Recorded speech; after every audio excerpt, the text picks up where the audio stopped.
A mi lahko pomagaš, prosim? Moje ime je Franki, sem grafični tehnik. Delal sem v podjetju, ki je po 50 letih propadlo. Tako da sem pač izgubil službo. Na predlog moje hčere, naj grem na zavod za zaposlovanje, sem se odločil, da bom tudi ta korak naredil.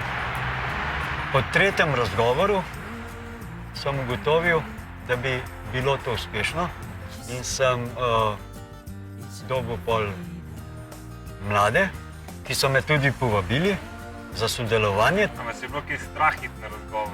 Na razgovor me je bilo pa zelo strah, ker sem le v letih in mi je bilo malo čudno vse skupaj. To je pa moj jutranji ritual, pridem prej v službo, si lahko natočam kavico. Gospod Franki, zdaj, ko sem malo bolj na ti, a mi lahko povete, kaj ste si zares mislili, ko ste dobili vprašalnik časovne perspektive prvič pred sabo?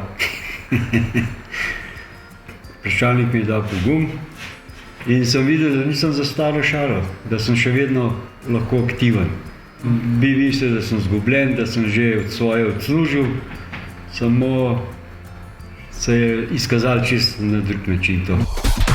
A bi lahko dali en nasvet vsem, ki so bili v podobni situaciji kot vi? Ja, lahko da. Imejte zaupanje v sebe in verjemite, uspeli boste tako, kot sem jaz. Spleti svojo kariero tudi ti. Zavod Republike Slovenije za zaposlovanje.